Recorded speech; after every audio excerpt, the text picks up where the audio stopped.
కేంద్ర ప్రభుత్వం దివంగత మాజీ ప్రధాని పివి నరసింహారావుకు భారతరత్న ప్రకటించడంపై హర్షం వ్యక్తం చేస్తూ బ్రాహ్మణ సంఘాల నాయకులు హైదరాబాద్లో ర్యాలీ నిర్వహించారు.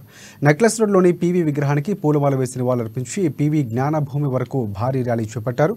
సినీ నటుడు, రచయిత తనికెళ్ల భరణి, ప్రముఖ తెలుగు కవి, సినీ గేయ రచయిత జొన్నవిత్తుల రామలింగేశ్వరరావు, బీజేపీ సీనియర్ నేత రామచంద్రరావు, అలాగే పివి మనవడు, బీజేపీ నేత సుభాష్, పలువురు బ్రాహ్మణ సంఘాల నాయకులు పాల్గొన్నారు.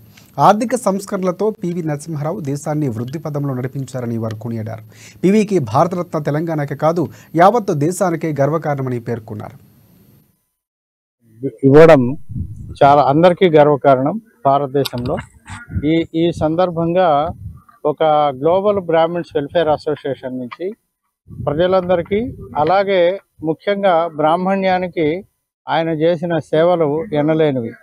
తమిళనాట బ్రాహ్మణ్యానికి చేసిన మొట్టమొదటి కంచిపీఠం ద్వారానే ఈ యొక్క ఆర్థిక సంస్కరణలో భాగంగానే డెవలప్మెంట్స్ అన్ని జరిగినాయి.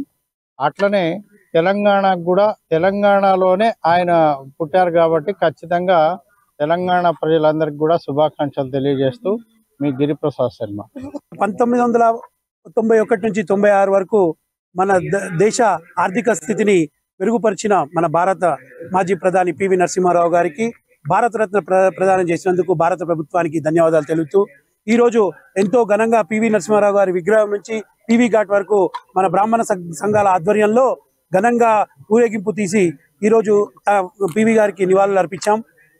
ఇలాంటి స్ఫూర్తిదాయకమైన కార్యక్రమాలు చేసినందుకు మరోమారు మన భారత ప్రభుత్వానికి ధన్యవాదాలు తెలియజేస్తున్నాం. భారతరత్న